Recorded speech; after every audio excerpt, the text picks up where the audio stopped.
ध्यान से सुनिए, हंसी के भंगड़े में डूबे हुए साथियों, आपका स्वागत है हंसी मजाक मूवीज के एक और रोचक सत्र में। आज हम ब्लैक एडम की दुनिया में फिसलने वाले हंसी भरे किस्से का विस्तार से खुलासा करेंगे, जो में कॉलेट सेरा और एडम स्टिकेल, रॉरी हेंस और सोहराब नौशीरवानी जैसे महान लोगों के हाथों में बनी इस डीसी एक्सटेंडेड यूनिवर्स धारात्मक फिल्म की बात करेंगे। तो तैयार रहें, क्योंकि हम करेंगे इस हंसी का हंगामा में डूबे हुए फिल्म की खुदाई। चलिए हंसी का आरंभ करते हैं मुख्य पात्रों की परिचय से।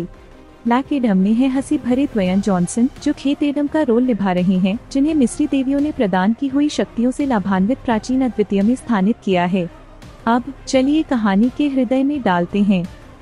हमारा सफर 2600 ईसा पूर्व में शुरू होता है, जहां दुर्जन राजा आक्टॉन कहंडाक के लोगों को अद्वितीय धातु इटर्नियम खदान करने के लिए बंदी बनाता है। अनंत शक्ति की खोज में आक्टॉन ने सब्बाक की मुकुट बनाया है। हालांकि सीजन ऑफ विजिट्स के द्वारा चयनित इक्युबा दास, जो एक पूर्ण सुपर हीरो में परिणाम होता है, उस दुर्जन राजा को हराता है, उसके तानाशाही काल को समाप्त करता है। तेजी से आज के समय में आगत्य याद का बोझ कहंडाक के अपराधी संगठन इंटरगैंग के दबंग नियम के तहत है।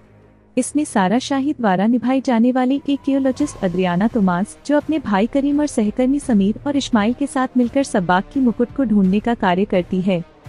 जैसे ही अद्रियाना मुकुट प्राप्त करती है, असंतुष्टता होती है। इंटरगैंग का उग्र संगठन उनकी एडवेंचर के पीछे है, जिससे समीर की दुर्भाग्यपूर्ण मौत होती है। अपनों को बचाने के लिए एक आत्मसमर्पण अनुष्ठान करते हुए अद्रियाना एक आदिम नायक तेत एडम, जिसे ड्वेन जॉनसन ने निभाया है, को जागृत करती है। अब यहाँ कहानी एक रोमांचक मोड़ पर जाती है। संयुक्त राज्य सरकार, जो ब्लैक एडम की खुली शक्ति को पहचानती है, उसे न्याय दिलाने के लिए न्याय समिति से संपर्क करती है, जो कि हॉकमैन, डॉक्टर फैट, साइक्लोन और एटम स्मैशर सहित जस्टिस सोसाइटी के सदस्यों के रूप में आते हैं, ब्लैक एडम की अनियंत्रित शक्ति को रोकने का प्रयास करते हैं।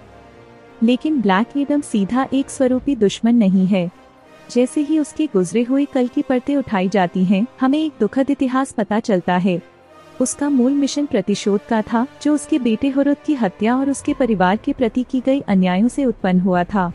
यह जटिलता पात्र में गहराई जोड़ती है, नायक और एंटी हीरो के बीच रेखा को स्पष्ट करती है। फिल्म पुनर्निर्माण और अत्यधिक शक्ति का बोझ उठाने के परिणाम स्वरूप पुनर्निर्माण के थीमों में खोज करती है।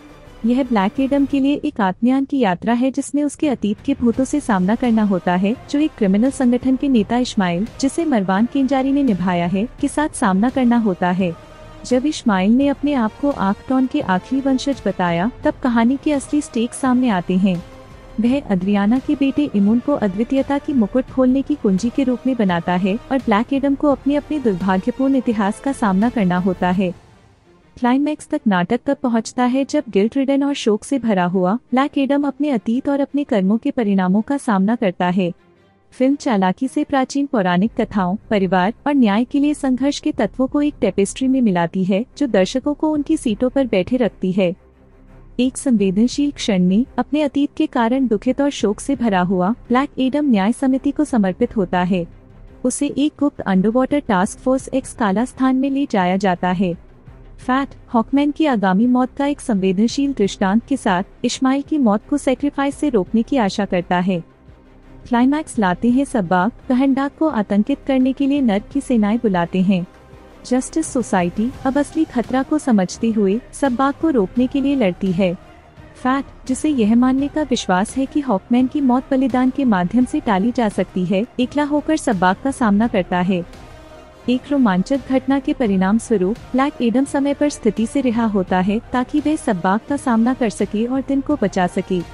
नर्क की सेनाएं गायब हो जाती हैं और जस्टिस सोसाइटी ब्लैक एडम के साथ अच्छे संबंधों में प्रस्थान होती है, जो संकेत में पुराने सिंहासन को नष्ट करता है, जिससे यह संकेतित होता है कि कहंडाक को एक संरक्षक की, न कि एक शासक की आवश्यकता है। और इसके साथ ब्लैक एडम अपनी नई पहचान को अपनाता है, जो दुर्गंधित करने वालों के दिलों में भय डालता है। ब्लैक एडम एक मिड क्रेडिट सीन में अमंडा वॉलर उसे कहंडाक छोड़ने की चेतावनी देती है, और सुपरमैन एक प्रकटी होते हैं, विवाद सुलझाने की पेशकश करते हैं। और यहाँ आपके सामने है ब्लैक एडम के ऊंच और नीचों के माध्यम से एक विस्तृत यात्रा। इस फिल्म में सब कुछ है, प्रिया, भावना और एक प्रमुख पात्र जिसे आप किसी भी हालत में समर्थन नहीं कर सकते हैं। अपने विचार हमारे साथ टिप्पणी में साझा करें और यदि आपने इस संक्षेप को आनंद लिया है तो उस पसंद और भी आपके पसंदीदा फिल्मों की गहन विश्लेषण के लिए सब्सक्राइब करना न भूलें।